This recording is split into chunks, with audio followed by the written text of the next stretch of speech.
नमस्कार, news headquarter में आपका स्वागत है। शाम के 7 बज रहे हैं और अगले 1 घंटे हम आपके सामने देश दुनिया की तमाम महत्वपूर्ण खबरें 1 मिनट के भीतर रखेंगे। मैं हूं विकास भदौरिया और नमस्कार, मेरा नाम आशुतोष चतुर्वेदी है। आप सभी दर्शकों का बहुत स्वागत करते हैं इस बुलेटिन में। आइए करते हैं शुरुआत, देखते हैं न्यूज हेडक्वार्टर। देखिए, देश के कई राज्यों में हो रही भारी बारिश के बाद अब कई जगहों पर स्थानीय प्रशासन के दावों की पोल खुलती नजर आ रही है। राजस्थान के धौलपुर से सिस्टम की नाकामी की एक ऐसी ही तस्वीर सामने आई है जिसे देखकर आप भी हैरान रह जाएंगे। 1 मिनट में पूरी रिपोर्ट। इस तस्वीर के 2 पहलू हैं। पहला, इन बच्चियों का जज्बा जो तमाम मुसीबतों के बीच इन्हें स्कूल जाने के लिए प्रेरित कर रहा है, और दूसरा वो सड़ा गला सिस्टम जो बारिश के दौरान इन बच्चियों को स्कूल तक ले जाने का इंतजाम नहीं कर रहा। धौलपुर जिले के नुनहेरा के गांव में 6 गांव की छात्राएं अपने अंदर सरस्वती को महाहित करने के लिए पार्वती नदी पार करती हैं। 2000 की आबादी वाले इन गांव के लोगों को स्कूल, अस्पताल या बाजार जाने के लिए नदी से गुजरना होता है। जब बारिश होती है तो नदी में उफान आता है, रोजमर्रा के काम टाले जाते हैं। लेकिन इस हाल में भी बच्चियां स्कूल जाती हैं। पहले टायर का ट्यूब लाया जाता है, उस पर खाट बांधी जाती है और बच्चियां स्कूल के लिए रवाना हो जाती हैं।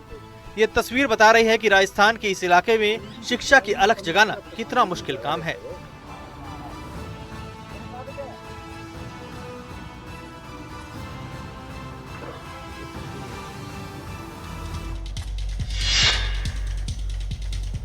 अब राजस्थान के बाद गुजरात की बात कर लेते हैं। गुजरात के कई जिलों में जबरदस्त बारिश हो रही है। ऐसे हालात यहां पर बन गए हैं कि लोग खतरे में जी रहे हैं। समझदारी यह है कि खतरों से थोड़ा दूर रहा जाए। देखिए, शायद कुछ लोगों को अपनी जिंदगी को खतरे में डालने में मजा आता है, शायद इसलिए वो सैलाब के बीच मौत को दावत खुद ही दे देते हैं। राजकोट की ये रिपोर्ट देखिए और समझिए। जान मुश्किल में फंसी है, चेहरे पर मौत का खौफ दिख रहा है, आवाज में घबराहट है। ये उफनते नाले के पार जाने का नतीजा है।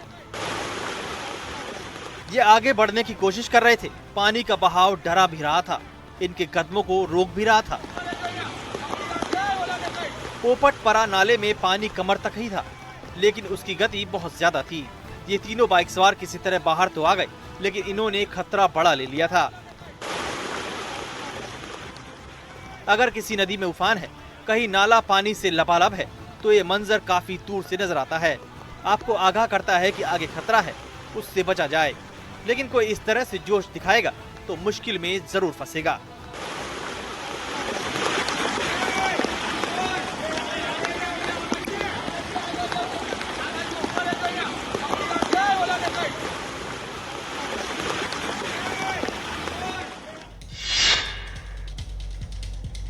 देखिए, उधर मध्य प्रदेश में भी बड़ी नदियां उफान पर हैं, जिसका असर छोटी नदियों में साफ तौर पर देखने को मिल रहा है। जबलपुर में एक ट्रक ड्राइवर ने पानी से भिड़ने की कोशिश की और ट्रक सहित भंवर में फंस गया। इसके बाद क्या हुआ, रिपोर्ट में देखिए।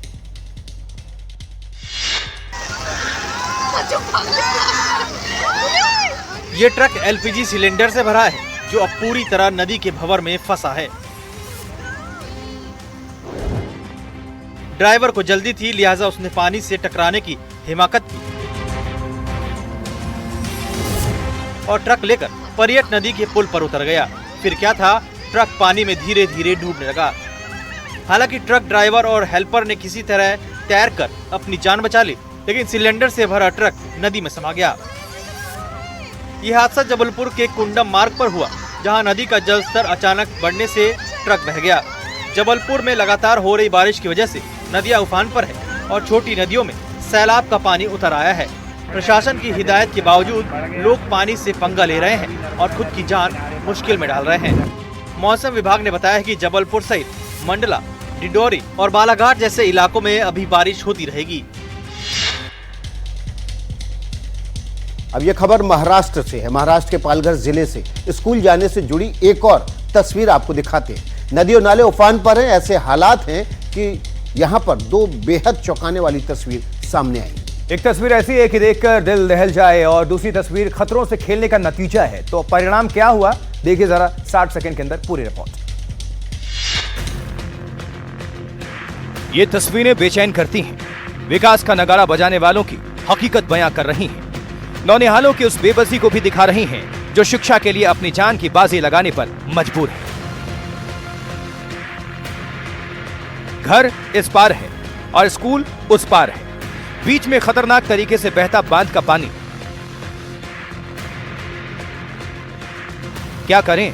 छोटे छोटे बच्चे रोज खतरा मोल ले रहे हैं। पढ़ाई भी जरूरी है।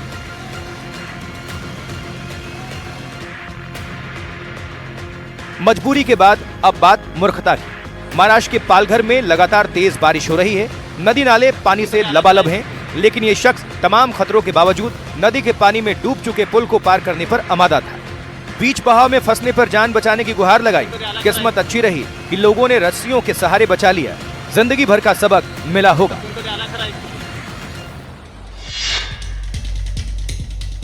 थोड़ा इंतजार कर लीजिए, वो ज्यादा अच्छा है कि सुरक्षित रहें, जिंदगी को खतरे में मत डालें। भारी बारिश और बाढ़ ने पहाड़ी राज्यों में भी जमकर तबाही मचाई है और बाढ़ से तबाही का ऐसा ही मंजर उत्तराखंड के रुद्रप्रयाग जिले से सामने आया है। बद्रीनाथ क्षेत्र में मूसलाधार बारिश होने से अलकनंदा नदी उफान पर है। ऐसे हालात में प्रसिद्ध कोटेश्वर गुफा पानी में डूब गई है। समय से पहले ऐसा होने से लोग हैरान हैं।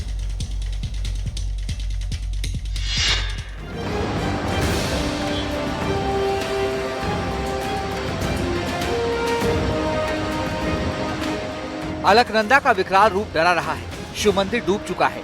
पानी उसकी दीवारों से टकराता हुआ खतरनाक रूप लेकर आगे बढ़ रहा है।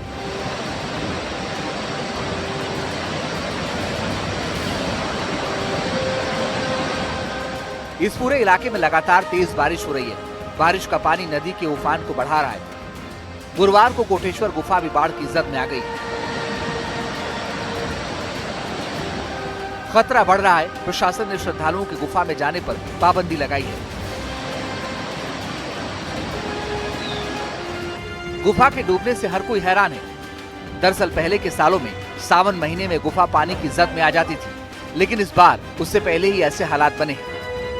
मॉनसून की एडवांस एंट्री को इसकी वजह माना जा रहा है।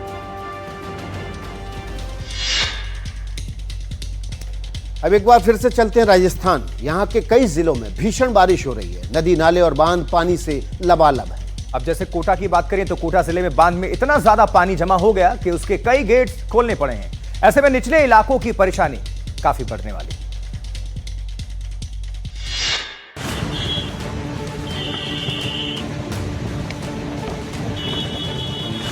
बांध के गेट खोले गए हैं। पानी बड़ी तेज रफ्तार से अपना रास्ता तलाश रहा है।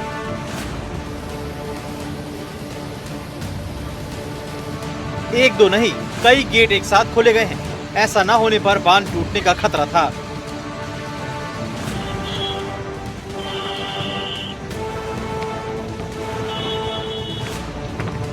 अब जरा पुल के नीचे की ये तस्वीरें देखिए। पानी तेजी के साथ आगे बढ़ रहा है। ये बहाव रुकेगा नहीं, क्योंकि बांध से पानी लगातार छोड़ा जाता रहेगा। ऐसे में शहर के निचले इलाकों में रहने वाले लोगों की मुसीबत बढ़ेगी।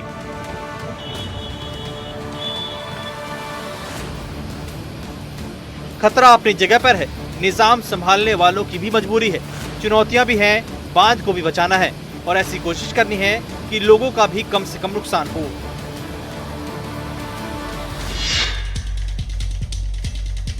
अब खबर हिमाचल प्रदेश से।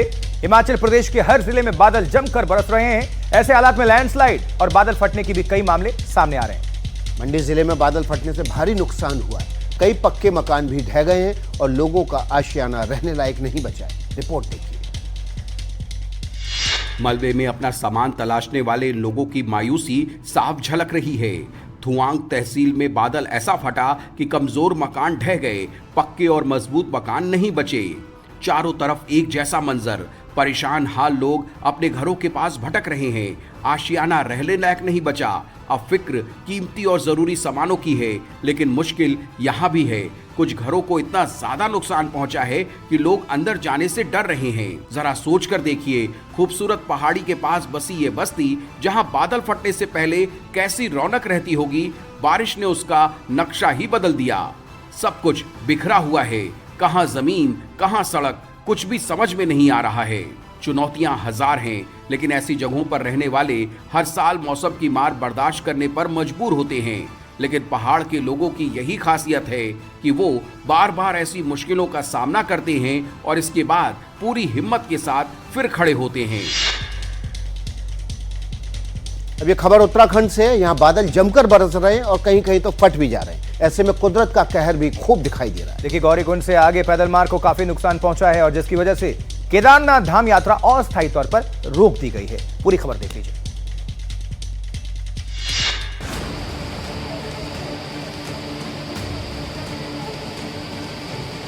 ये रास्ता केदारनाथ की ओर जाता है। गौरीकुंड से करीब 1 किलोमीटर आगे है। यहाँ भारी मलबा और पत्थर आने से आवाजाही पूरी तरह बंद हो गई।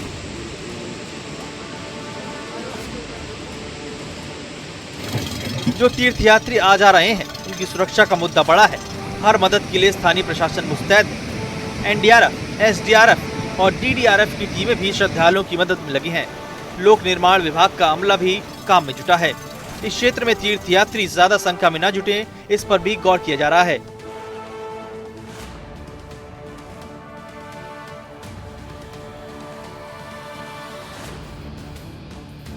मशीनें यहां तक नहीं लाई जा सकती और मैनुअल तरीके से मजदूरों के लिए मलबा पत्थर हटाने में वक्त लगेगा।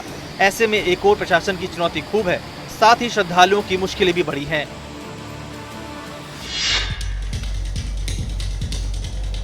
तो भारी बारिश के बाद कई राज्यों से लैंडस्लाइड की खबरें लगातार आ रही हैं और लैंडस्लाइड के बाद असम के दीमा हसाओ जिले में बहुत बड़ा हादसा टल गया। मोपा रेलवे स्टेशन के पास लैंडस्लाइड के बाद रास्ता ब्लॉक हो गया। इसके बाद कुछ ट्रेनें रद्द करनी पड़ी और कुछ के समय बदले गए। रिपोर्ट देखिए।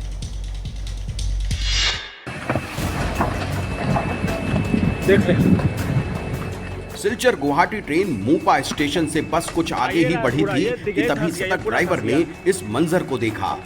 इमरजेंसी ब्रेक लगाया, ट्रेन को खतरे की जगह से पहले ही रोक दिया। एक बड़ा हादसा टल गया। गाड़ी इमरजेंसी ब्रेक लगाकर रोकी गई थी। यात्री घबराहट में ट्रेन से नीचे उतर आए। थोड़ी देर में रेल मैनेजमेंट हरकत में आया। ट्रेन को वापस मोपा स्टेशन भेजा गया। कई गाड़ियों पर असर पड़ा। रेलवे ने हिल सेक्शन के कुछ ट्रेनों को अस्थायी रूप से रद्द कर दिया। कुछ गाड़ियों के समय बदले गए। नॉर्थ ईस्ट में असम समेत सभी प्रदेशों में बादल जमकर बरस रहे हैं। ऐसे में बाढ़ का खतरा तो है ही, साथ ही लैंडस्लाइड के मामले भी सामने आ रहे हैं। बारिश से हो रही मुश्किलों पर किसी का बस नहीं है, लेकिन थोड़ा सावधान रहे तो खतरे टाले जा सकते हैं।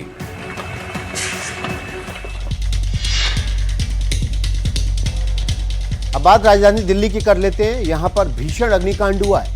एम्स के ट्रॉमा सेंटर में एक ट्रांसफार्मर में आग लगने के बाद हड़कंप मच गया, जिसके बाद चारों तरफ अफरा तफरी का माहौल देखा गया। दमकल की कई गाड़ियों के करीब 1 घंटे की कड़ी मशक्कत के बाद इस आग पर काबू पाया गया। पूरी खबर जल्दी से।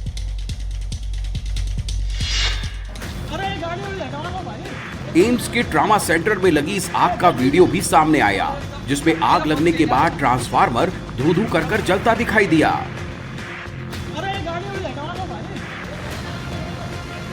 गनीमत ये रही कि जिस वक्त ये हादसा हुआ उस वक्त ट्रांसफार्मर के आसपास कोई मौजूद नहीं था और एम्स ट्रॉमा सेंटर में बड़ा हादसा होने से बच गया। आग लगने की सूचना मिलते ही अस्पताल परिसर में हड़कंप मच गया। तुरंत प्रशासन की ओर से अग्निशमन विभाग को सूचना दी गई, जिसके बाद आग बुझाने के लिए 8 दमकल की गाड़ियां मौके पर पहुंचती हैं और करीब 1 घंटे की कड़ी मशक्कत के बाद आग पर काबू पा लिया गया है। एम्स के ट्रॉमा सेंटर के पास ट्रांसफार्मर में यह आग कैसे लगी, फिलहाल इसकी जांच की जा रही है।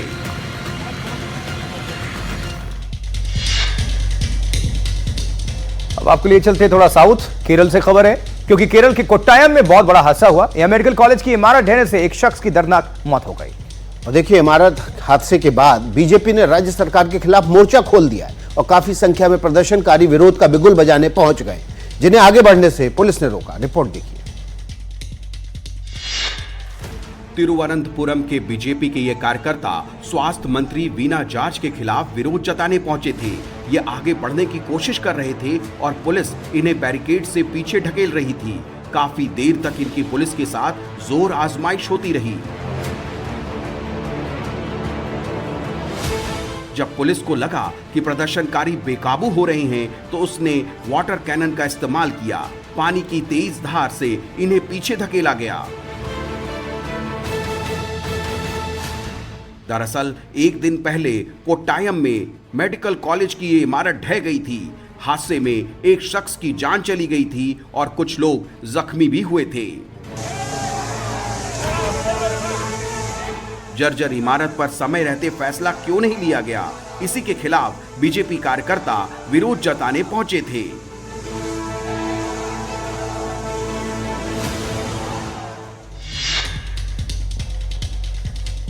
अब बात कर लेते हैं बाढ़ और बारिश से जुड़ी ही खबर की। देश के कई हिस्सों में बाढ़ बारिश से मची तबाही की तस्वीर आप देख रहे हैं, लेकिन आपको मुंबई की एक ऐसी तस्वीर दिखाने जा रहे हैं जिसको देखकर आप हैरान रह जाएंगे। जहां मुंबई की एक सोसाइटी की दीवार चंद सेकंड्स में ढह गई, भरभरा कर गिर गई। खास बात यह है कि यह दीवार बाढ़ या बारिश की वजह से नहीं गिरी, तो आखिर यह दीवार गिरी कैसे, चलिए जानते हैं, देखते हैं रिपोर्ट।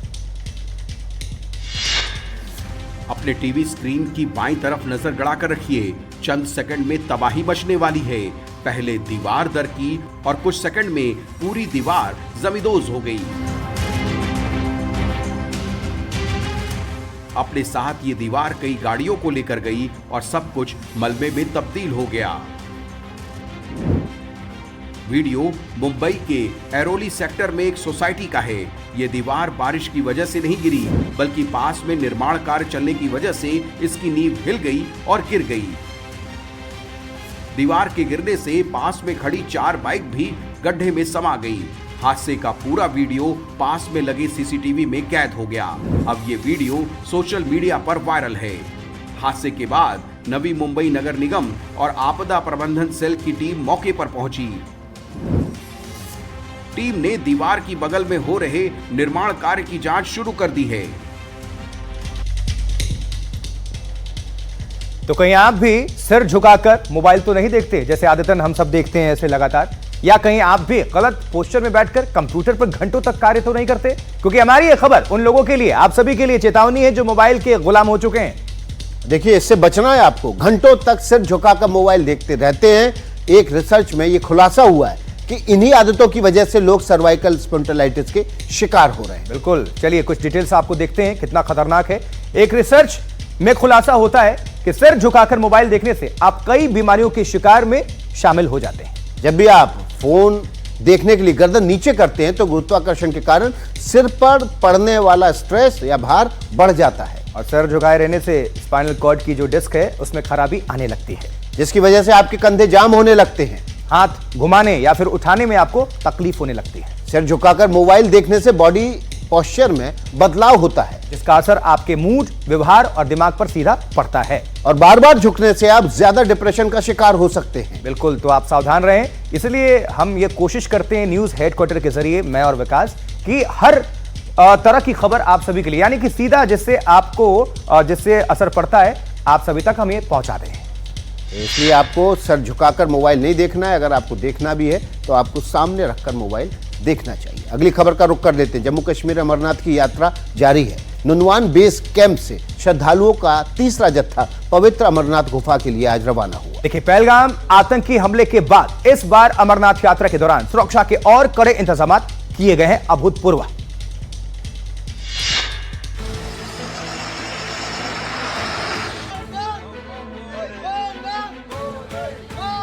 बस में सवार होते इन श्रद्धालुओं को देखिए, ये तेजी इनके उत्साह को बयां कर रही है।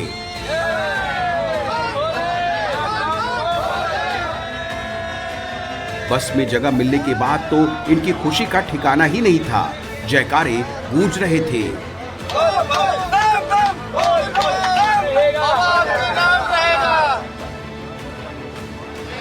मनोज सिंह नोएडा से आए हैं। इनके साथ 13 लोगों का समूह है।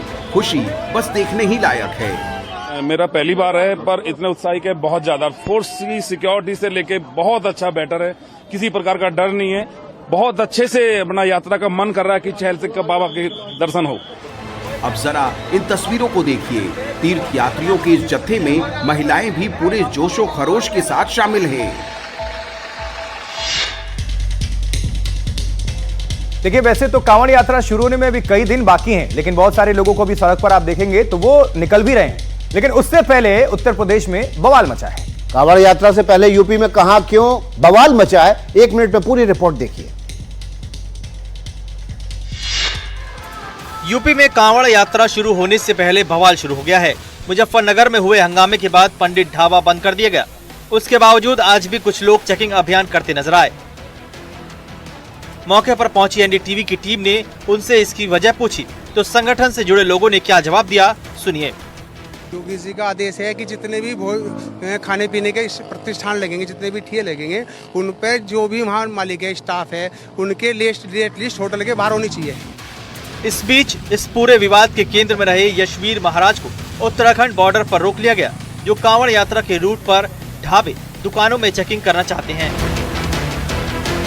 यशवीर के साथ ही तजम्मुल का विवाद हुआ था, जिसने ढाबे के मालिक के कहने पर अपना नाम बदला था। ये झूठा आरोप लगाया गया और हम पहले दिन से कह रहे थे, जिस दिन आरोप लगाया कि ये झूठा आरोप है, न किसी की पिटाई हुई और न किसी की पैंट उतारी गई।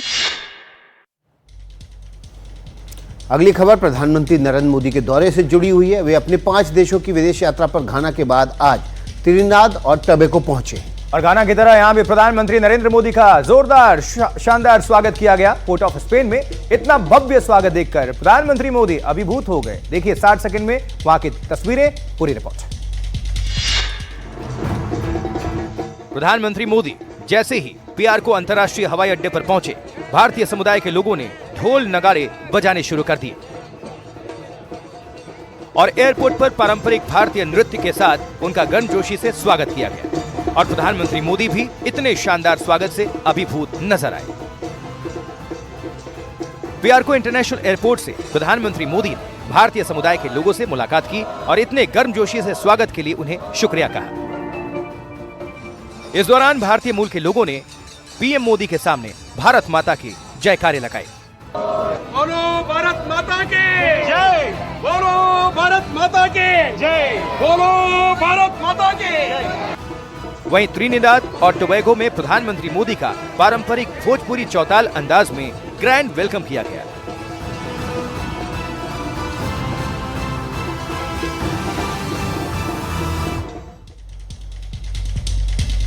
तो जैसा कि आपने देखा तमाम तस्वीरों को, प्रधानमंत्री नरेंद्र मोदी अपनी 5 देशों की जो यात्रा है उसमें घाना के बाद त्रिनिदाद टोबैगो पहुंचे। त्रिनिदाद और टोबैगो के गहरे सांस्कृतिक और ऐतिहासिक संबंधों के लिए पीएम मोदी की यात्रा काफी अहमियत रखती है। त्रिनिदाद और टोबैगो की ऐसा कैरिबियाई द्वीप है जो अपनी सांस्कृतिक विविधता, प्राकृतिक सुंदरता और ऐतिहासिक महत्व के लिए दुनिया भर में मशहूर है। जी, त्रिनिदाद और टोबैगो में भारतीय मूल के लोगों की आबादी कितनी है, अंदाजा लगाइए। 40% है। और इतना ही नहीं, प्रधानमंत्री कमला प्रसाद बिसेसर भी भारतीय मूल की ही हैं। और भारतीय मूल की बड़ी आबादी के साथ यहाँ के ज्यादातर लोग भोजपुरी बोलते हैं। मैंने कहा हलवा भैया टाइप। और वहां पर छठ से लेकर होली, दिवाली और गणेश चतुर्थी जैसे भारतीय त्योहार बहुत धूमधाम से मनाए जाते हैं। और इतना ही नहीं, त्रिनिदाद में रामलीला का भव्य आयोजन होता है, बहुत भव्य तौर पर। और पीएम मोदी के इस दौरे से कैरिबियाई देशों के साथ भारत के संबंध बेहतर होंगे और स्मॉल आइलैंड डेवलपिंग स्टेटस में भी भारत की साझेदारी को ये और इससे मजबूती मिलेगी। इसलिए आज आपने जब तस्वीरें देखी, जब प्रधानमंत्री नरेंद्र मोदी त्रिनिदाद टोबैगो पहुंचे तो वहां पर पारंपरिक भारतीय अंदाज में उनका स्वागत किया गया। चलिए अगली खबर का रुख कर लेते हैं। अगली खबर रूस और यूक्रेन के बीच युद्ध से जुड़ी हुई है। ये सालों से जारी है और दोनों देश एक दूसरे पर लगातार हमले कर रहे हैं। रूस ने बीती रात यूक्रेन पर इतने हमले किए कि कई शहरों में हाहाकार मच गया। बताया जा रहा है कि 29 जून के बाद रूस का यह सबसे बड़ा अटैक, जिसमें 500 से ज्यादा ड्रोन्स बरसाए गए।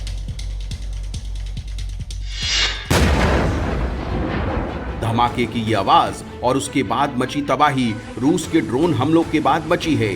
रूस ने यूक्रेन पर पूरी रात ड्रोन और मिसाइल दागे हैं। इस हमले में शाहेड ड्रोन, क्रूज मिसाइलें और बैलिस्टिक मिसाइलों का खुलकर इस्तेमाल किया गया। यूक्रेन के करामस्ट्रोक्स, कीव, पोल्टोवा और खार्किव को टारगेट किया गया। हमले में कई बहुमंजिला इमारतें तबाह हो गईं। यूक्रेन ने दावा किया है कि उसके इलेक्ट्रॉनिक जैमर ने रूस के 479 ड्रोन और मिसाइलों को बेअसर कर दिया है। हालांकि इसके बावजूद कीव में मेट्रो स्टेशनों को बड़ा नुकसान हुआ है। हमलों में 2 लोगों के मारे जाने की खबर है। 23 लोग घायल हैं, जिनमें से 14 लोगों को अस्पताल में भर्ती किया गया है। रूसी रक्षा मंत्रालय ने जानकारी दी है कि यूक्रेन ने इससे पहले इरकुत्स्क और मरमसंग सहित रूस के हवाई अड्डों पर हमला किया था। ये हमले उसी का जवाब है। और आपको यह भी बता दें कि इस वक्त रशिया रूस अंतरिक्ष के क्षेत्र में एक और बड़ी छलांग लगाने को तैयार है। रूस का रॉकेट सोयूज 2.1A अंतर्राष्ट्रीय अंतरिक्ष स्टेशन की तरफ आगे बढ़ रहा है। जो 50 घंटे के लंबे सफर के बाद स्पेस स्टेशन पहुंच जाएगा। इस रॉकेट में क्या क्या खास सामान है, 60 सेकंड में इस रिपोर्ट को देखिए।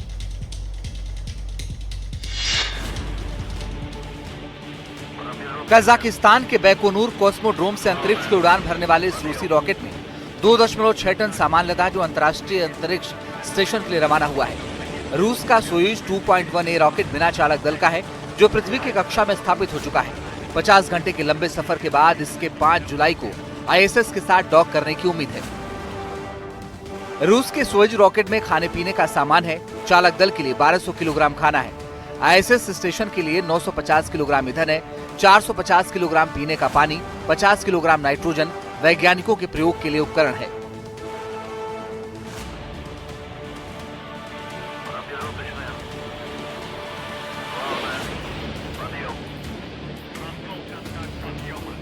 रूस का ये प्रोग्रेस MS-31 अंतरिक्ष यान उन 3 कार्गो यान में शामिल है जो ISS को आपूर्ति पहुंचाते हैं।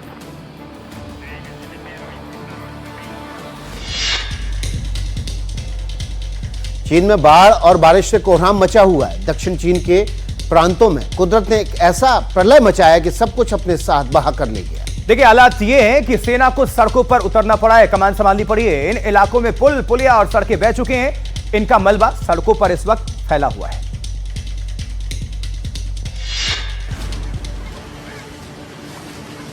ये तबाही एक दिन में नहीं आई है। चीन के दक्षिणी इलाकों में पिछले कुछ दिनों से कुदरत तांडव मचा रहा है। सैलाब के सामने जो कुछ भी आ रहा है उसकी कोई हैसियत नहीं है। बड़े से बड़े पुल बह रहे हैं, सड़कें दरक रही हैं और कागज की नाव की तरह गाड़ियां बह रही हैं। ये साउथ चीन में आई कुदरत की तबाही से उभरा हुआ ऐसा मंजर है जिसे देखकर हर कोई डरा हुआ है। चीन के गुआंगशी और हुआन में आई इस तबाही में हजारों लोग प्रभावित हुए हैं। चीन के सिंचुआन प्रांत में भी सैलाब से खलबली मच गई है। सैलाब के गुजरने के बाद सामने आई इस तबाही को भी देखिए। सब कुछ मलबे में तब्दील हो चुका है। लोगों को इस मुसीबत से निकालने के लिए सेना को सड़कों पर उतरना पड़ा है। रोंगजियांग से आई ये तस्वीरें बता रही हैं कि चीन में कितना कोहराम मचा है। और अब खबर अमेरिका से जुड़ी, क्योंकि अमेरिका में आज स्वतंत्रता दिवस का जश्न मनाया जा रहा है। लेकिन इसके एक दिन पहले कैलिफोर्निया में बहुत बड़ा हादसा हो गया। यहाँ एक गोदाम में भीषण आग लगने के बाद हड़कंप मच गया। बताया गया कि गोदाम में आतिशबाजी के लिए पटाखे लाकर रखे गए थे, जिनमें आग लग गई और भयानक हादसा हो गया।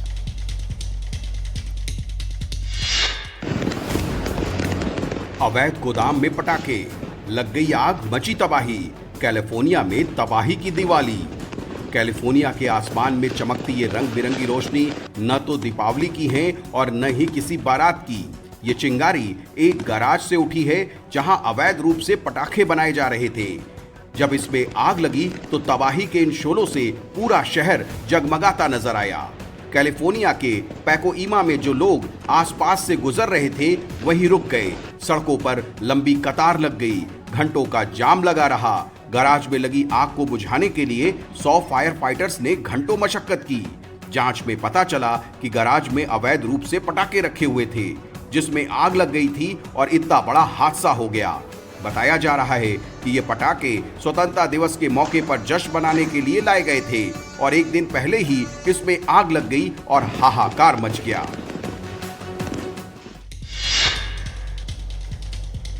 चलिए अगली खबर का रुख कर लेते हैं।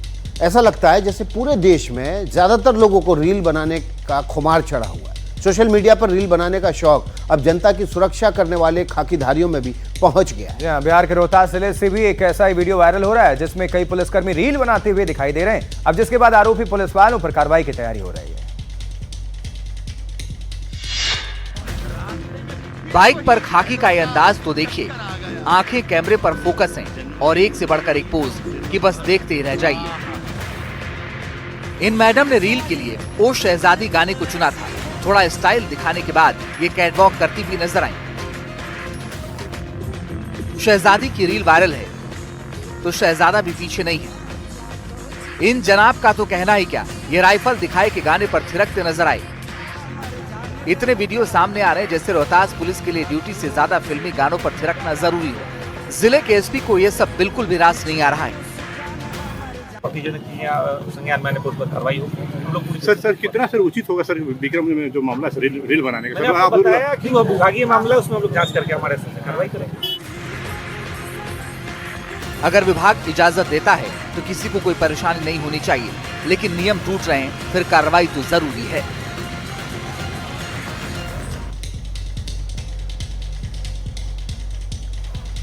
तो चलिए आगे बढ़ते हैं। इससे खबरों में बढ़ेंगे आगे। और इजराइल और ईरान के बीच सीज फायर के बाद जंग थम जरूर गई है, लेकिन इसका खौफ अभी भी कायम है।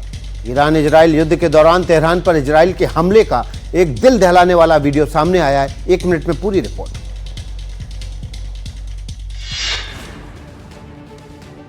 ईरान की राजधानी तेहरान पर इजराइल का यह हमला इतना जोरदार था कि जिसे देखकर किसी की भी रूह कांप जाए।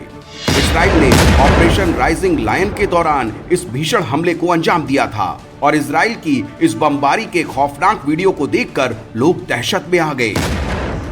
तेहरान में इजराइल का यह धमाका इतना जबरदस्त था कि आसपास खड़ी कारें खिलौने की तरह हवा में कई फुट ऊपर उड़ गई थीं। वीडियो में देखा जा सकता है कि कारें कैसे हवा में खिलौने की तरह उड़ रही हैं। वहीं इजराइल की बमबारी के बाद तेहरान में एक इमारत भी ध्वस्त होती दिख रही है। आमतौर पर ऐसे धमाकों का सीन किसी हॉलीवुड की फिल्म में ही देखने को मिलता है, लेकिन ये किसी फिल्म का सीन नहीं है, बल्कि इजराइल की तेहरान में मचाई गई बर्बादी का वीडियो है, जो दोनों देशों के बीच सीज फायर होने के बाद अब सोशल मीडिया पर वायरल हो रहा है। वाकई में ऐसा वीडियो किसी भी हमले का आज तक नहीं देखा गया। इसलिए हम एनडीटीवी पर आप बने रहिए, इस खबर को देखते रहिए। इस तरह की खबरें आपके सामने हर रोज लेके हाजिर होंगी। अगली खबर का रुख कर लेते हैं। एक बार फिर से महाराष्ट्र का रुख करते हैं, जहां एक वीडियो वायरल हो रहा है जिसमें 2 व्यापारियों को मराठी न बोलने पर पीटा जा रहा है। बताया जा रहा है कि इस बार इस विवाद में शिवसेना के नेता और पूर्व सांसद राजेंद्र विचारे कूद पड़े हैं। अब देखिए, आरोप है कि पूर्व सांसद ने मराठी नहीं बोलने के कारण 2 व्यापारियों को अपने कार्यालय में बुलाकर पिटवाया और उनसे माफी मंगवाई। खास बात यह है कि इस पूरी घटना का वीडियो भी तैयार करवाया गया। तो एक्शन क्या होगा, सवाल यह है। वो माफी मांग रहा है, कान पकड़ रहा है, उठक बैठक कर रहा है, इसके बावजूद उस पर थप्पड़ जड़ा जा रहा है। ये कैसी गुंडागर्दी है, ये कैसी मनमानी है। महाराष्ट्र में एक बार फिर भाषा के नाम पर हिंसा हो रही है, भाषा के नाम पर नफरत फैलाई जा रही है। महाराष्ट्र में हिंदी न बोलने वालों को पीटा जा रहा है और तो और अब इसमें कंपटीशन भी शुरू हो गया है। कल तक ये ठेका राज ठाकरे के एमएनएस कार्यकर्ताओं ने लिया था। ये आरोप शिवसेना यूबीटी के पूर्व सांसद रंजन विचारे पर लगा है। बताया गया है कि उनके कार्यालय में मराठी न बोलने पर 2 लोगों को कथित तौर पर पीटा गया। पार्टी के नेता आदित्य ठाकरे कह रहे हैं कि मराठी का अपमान नहीं सहेंगे, लेकिन किसी से जबरदस्ती नहीं की जा सकती। मैं यही कहना चाहता हूँ, ये बात हमारी भूमिका स्पष्ट है, वो इसी पे है कि किसी भी भाषा की सख्ती हम पे ना हो।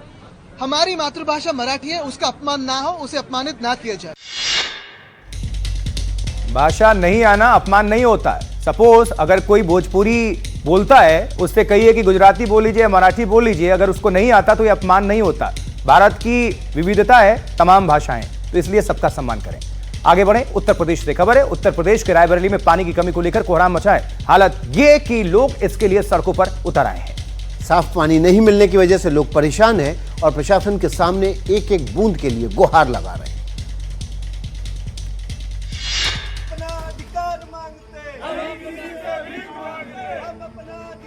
उत्तर प्रदेश के कई जिलों में लगातार पानी बरस रहा है, लेकिन रायबरेली में पानी की किल्लत है। मामला पीने के पानी का है, जो सरेनी ब्लॉक के लोगों को मयस्सर नहीं है।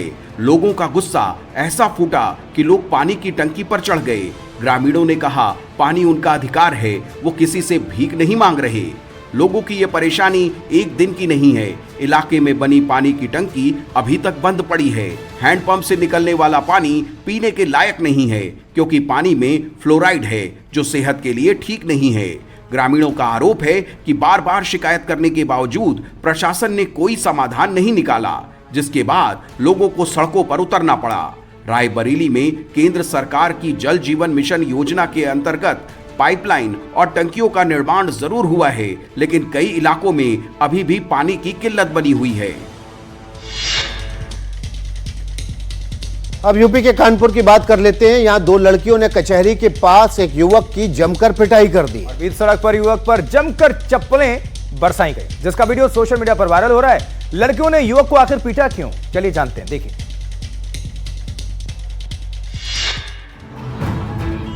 जहां युवक की पिटाई हो रही है वहां कोर्ट भी है, कचहरी भी है और इंसाफ का चप्पल महिलाएं बरसा रही हैं। युवक सरेराह पिट रहा है, लोग तमाशा देख रहे हैं। इस बीच किसी को वायरल कीड़े ने काट लिया तो उसने वीडियो बना लिया और सोशल मीडिया पर वायरल कर दिया। युवक पर दनादन चप्पल बरसाते रहे और वो पिटता रहा। युवक क्यों पिट रहा है इसकी जानकारी किसी को नहीं है, लेकिन देखने वालों को ये तमाशा खूब पसंद आया। घटना कानपुर कोतवाली थाना क्षेत्र की है, जहां ये वाकया हुआ। मारपीट की खबर मिलने के बाद मौके पर पहुंची पुलिस युवक और दोनों महिलाओं को थाने ले गई। मारपीट का ये वीडियो सोशल मीडिया पर तेजी से वायरल है। कुछ लोग वीडियो देखकर कानपुर पुलिस पर सवाल उठा रहे हैं। कुछ लोग युवक को मनचला बताकर उसके साथ हुए सुलूक को जायज ठहरा रहे हैं।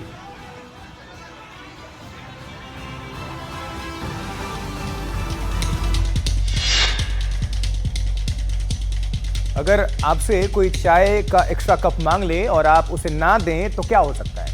ये ऐसा सवाल इसलिए जिसका जवाब जानकर आप हैरान होंगे। जी हां, बेंगलुरु में ग्राहक ने जब कॉफी शॉप के कर्मचारी से चाय का एक्स्ट्रा कप मांगा तो दुकान में हंगामा हो गया।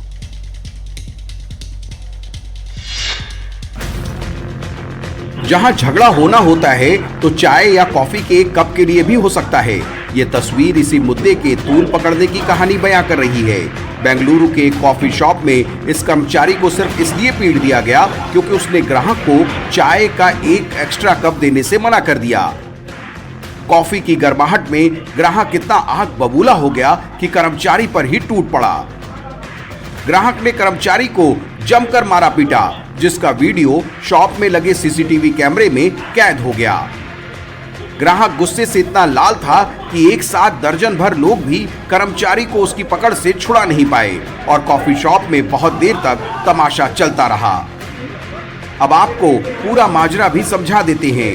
इस दुकान पर 4 लोग आए और 3 चाय का ऑर्डर देने के बाद एक एक्स्ट्रा कप की डिमांड की। जब कर्मचारी ने कप देने से इनकार कर दिया तो उस पर पूरा गुस्सा उतार दिया गया। चलिए, इस वक्त एक बड़ी खबर आ रही है बिहार से। बिहार में वोटर लिस्ट वेरिफिकेशन को लेकर महागठबंधन के नेता आज मुख्य निर्वाचन पदाधिकारी से मिले हैं। बैठक के बाद तेजस्वी यादव ने कहा है कि जरूरी दस्तावेजों में आधार कार्ड, मनरेगा कार्ड और राशन कार्ड को शामिल किया जाए। साथ ही वेरिफिकेशन अभियान की टाइमिंग पर भी तेजस्वी यादव ने सवाल उठाए हैं। मानसून के सीजन में 25 दिन में वेरिफिकेशन का काम पूरा करना संभव नहीं और राज्य से बाहर रहने वाले 4 से 5 करोड़ बिहारियों का वेरिफिकेशन कैसे होगा, ये सवाल खड़ा किया है तेजस्वी यादव ने। विपक्ष के नेताओं ने मुख्य निर्वाचन अधिकारी से मुलाकात करके एक तो वेरिफिकेशन के लिए आधार के अलावा दूसरे भी पहचान पत्र शामिल करने की मांग की है। क्या कुछ कहा है तेजस्वी यादव ने, आपको सुनवाते हैं।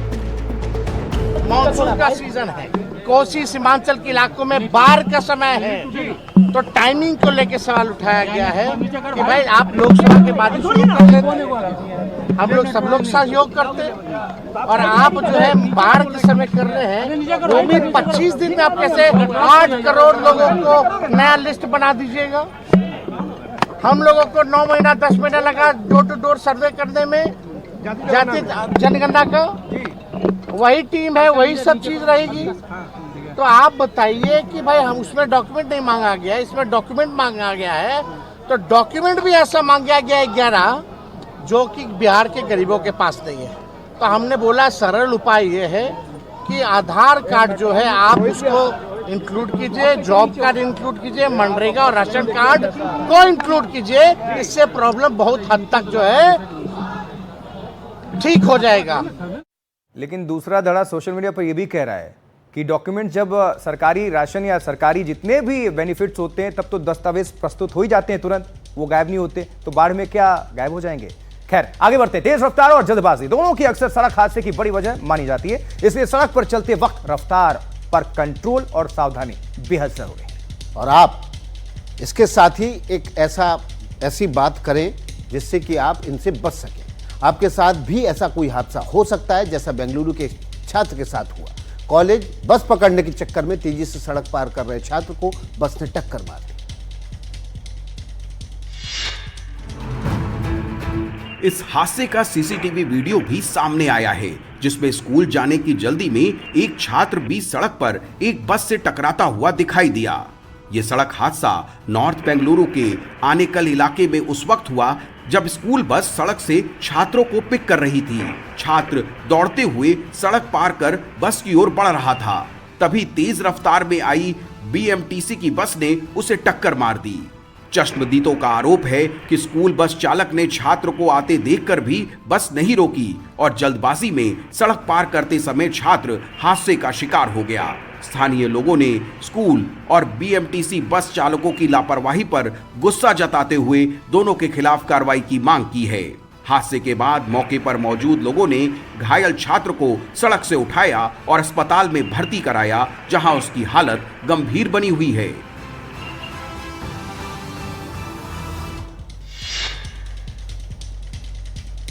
खबर दिल्ली से। दिल्ली में आज कद्दू से भरा एक ट्रक बीच रास्ते में पलट गया। इसके बाद ड्राइवर को कद्दू उठाने का मौका नहीं मिला। ऐसा इसलिए हुआ क्योंकि चंद सेकंड्स में यहां जाम लग गया और मजबूरन जेसीबी की मदद से इसे हटाया गया। आईटीओ फ्लाईओवर के नीचे ट्रक पलटा और एक किसान की पूरी मेहनत सड़कों पर बिखर गई। ट्रक में कद्दू भरा था जो अब सड़क पर है।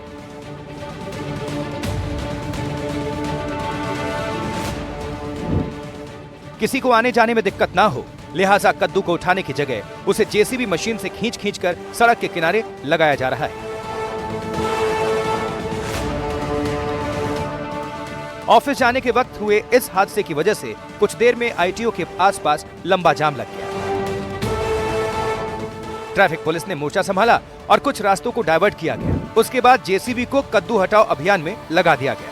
ये ट्रक दिल्ली के आजादपुर मंडी से आ रहा था और अनियंत्रित होकर पलट गया और किसान को हजारों रुपए का नुकसान हो गया। हालांकि इस हादसे में कोई हताहत नहीं है। कद्दू हटाने के बाद ट्रक को हटाने के लिए क्रेन भी मंगाया गया।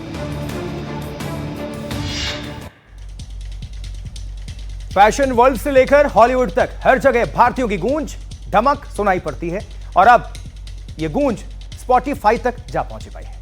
दिग्गज इंटरनेशनल पॉप स्टार्स को पछाड़ते हुए अरिजीत सिंह स्पॉटिफाई पर छाए हुए। उनके फॉलोअर्स तो रिकॉर्ड तोड़ बढ़ चुके हैं, लेकिन उनके गाने भी खूब सुने जा रहे हैं। रिपोर्ट देखिए। 15 करोड़ से ज्यादा लोग, जी हाँ, ये फॉलोअर हैं हिंदुस्तानी गायक अरिजीत सिंह के, सिर्फ स्पॉटिफाई पर। इन फॉलोअर्स के बूते फिर अरिजीत सिंह यहाँ नंबर 1 बन चुके हैं। वैसे ये तीसरी बार है जब अरिजीत सिंह ने ये जगह हासिल की है। अरिजीत सिंह के 15 करोड़ 10 लाख फॉलोअर्स हैं, जिसके मुकाबले 14 बार ग्रैमी जीतने वाली टेलर स्विफ्ट के 13 करोड़ 90 लाख फॉलोअर्स हैं। एड शीरान के 12 करोड़ 10 लाख फॉलोअर्स, बिली एलिश के 11 करोड़ 40 लाख फॉलोअर्स और द वीकेंड के 10 करोड़ 70 लाख फॉलोअर्स, जो अरिजीत से काफी पीछे छूट जाते हैं। शाहरुख खान, आमिर खान, शाहिद कपूर और रणबीर कपूर को हिट गानों की सौगात देने वाले अरिजीत के सबसे ज्यादा सुनने वाले गानों की फहरिस्त में आशिकी 2 का गाना तुम ही हो है। अरिजीत सिंह की दुनिया भर के स्ट्रीमिंग प्लेटफॉर्म पर लगातार बढ़ती लोकप्रियता न केवल उनके लिए बल्कि भारतीय संगीत के लिए भी एक बड़ा मुकाम है।